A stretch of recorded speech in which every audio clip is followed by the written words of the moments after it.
Estamos esperando que esto se resuelva, porque si esto no se resuelve va a tener consecuencias en la economía concreta de la Argentina. Estamos con algo que aquí ya tratamos hace meses, alguna lo tratamos también con Schmidt, y hace meses era también un anuncio, ahora es una realidad. La situación del mínimo no imponible. ¿Cómo le va? Buenas noches, ¿cómo está usted? El impacto salarial es el que, a ver, la gente previó o termina siendo aún mayor del mínimo no imponible de lo que a lo mejor se pensaba hace 2 o 3 meses. No, termina siendo mayor porque hay que combinar el impacto del impuesto a las ganancias con el proceso inflacionario. Claro. De modo tal que el impacto tiene un doble golpe, particularmente ahora cuando se cobró el aguinaldo, pero hacia el final del ejercicio al año va a tener una influencia considerable. Claro, correcto, porque ahora se llevó una parte, pero todavía falta una parte mayor llevarse, ¿no es cierto? Mire, si nosotros pensamos que el proceso inflacionario va a terminar por arriba del 30% este año, claro. Yo no quiero aventurar porque no es... Ya el INDEC oficial da 15, así. Y las negociaciones colectivas van rondando alrededor del 30%. Entonces habrá que sumarle la pérdida de los que han quedado atrapados dentro de ese índice, más el índice real de inflación y el impacto del impuesto a las ganancias. Claro. Ahora, además, ¿qué situación hoy se está viviendo, que para ustedes debe ser un problema también, con los que no habían entrado dentro del grupo del año pasado del decreto, que ahora ganando lo mismo que otros, tienen un descuento mayor que aquellos que habían entrado, ¿no? Mire, doctor Castro, en realidad esto es un mamarracho tributario. Sí, claro, es increíble. Esto, como dicen en la jerga, los más jóvenes se fueron de mambo con los descuentos. Yo voy a citar el caso nuestro, que no es el más alto de la Marina Mercante. Porque la flota petrolera, los gaseros... Claro, tienen sueldos mayores. Claro. Los comandos de embarcaciones nuestras van a terminar tributando anualmente este año, si no hay ningún tipo de modificación, 140.000 pesos. Un auto 0 kilómetro nuevo. ¿Una persona? ¿140.000 pesos? Exactamente. Entonces yo quiero que alguien me explique cuál es la lógica de esta tributación. Qué bárbaro. Mire, pero además hay un problema de conceptualización. Yo estoy en el bando de lo que creemos que hay que revisar la estructura y que algo los que pagamos, los que tenemos alto ingreso, tenemos que pagar. Pero no se puede pagar este disparate. No, claro. La conceptualización es muy clara. La Constitución Nacional en ningún momento habla de ganancias. Habla de salarios, habla de retribuciones o de remuneraciones. Sí, sí. Este concepto de que el salario es ganancia es un concepto que no puede llamarse progresista. Ciertamente no puede llamarse progresista. Porque de verdad termina afectando la dignidad del trabajo. Uno cuando está trabajando lo hace en la centralidad de la persona humana y de la dignidad.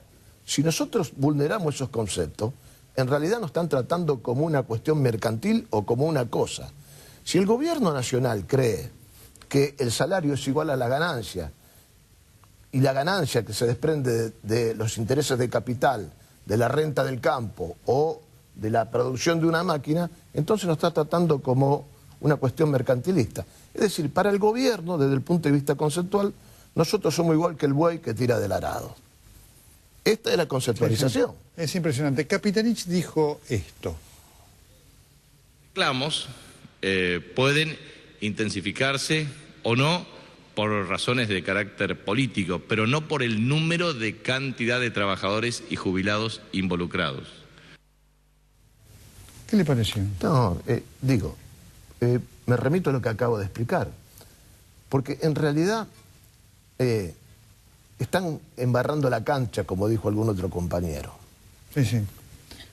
Caló. En realidad, acá están descargando sobre un segmento de la clase trabajadora que ciertamente no es el mayoritario, pero es el que tiene alta calificación, el que tiene condiciones especiales de trabajo, digo, por caso, navegar, la minería, claro. La explotación petrolera, responsabilidades altas. Otras responsabilidades. Están estigmatizando a todo ese segmento de la clase trabajadora como si nosotros fuéramos unos miserables que no queremos tener seguridad social. Y esto no es así. A tal punto que inclusive hay algunos columnistas, o también algunos funcionarios del gobierno que nos tratan como si nosotros fuéramos la aristocracia obrera.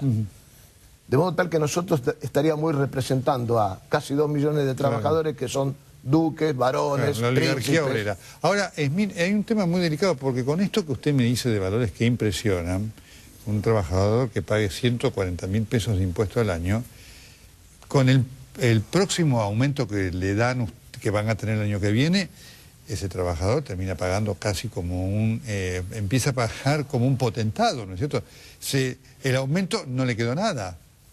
Lógicamente, es que los que quedaron, como usted bien dijo, dentro del cerco del decreto correctivo del año pasado, lo están saqueando, lo están esquilmando prácticamente a todo ese sector.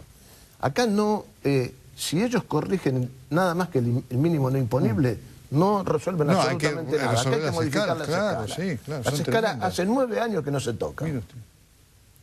Mire usted. Ahora, porque obviamente el gobierno está diciendo que no, da idea que algo va a arreglar, pero el aumento del salario mínimo va a dar. ¿Esto le sirve? No, no sirve. Claro, porque se lo lleva. Pero además porque eso es correr el arco. Lo único que ha hecho el gobierno es mucho más de algunos meses, doctor. Nosotros hace más de 3 años que venimos reclamando todo esto. A tal punto que, como usted bien dijo, acá tocan la puerta los compañeros que son los que nos piden que corrijamos esto.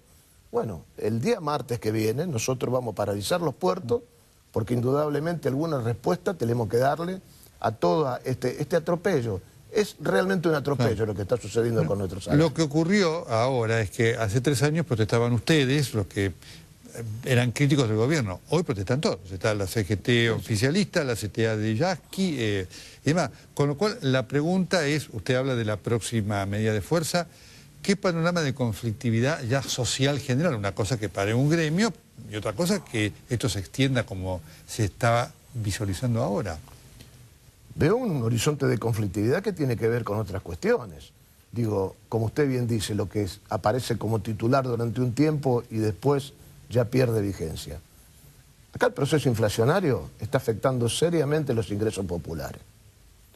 La caída de la actividad económica en un país que ya está en recesión está provocando por goteo y en algunos otros sectores muchos despidos y suspensiones. No es únicamente el sector automotriz, hay otros rubros de la economía que están afectados.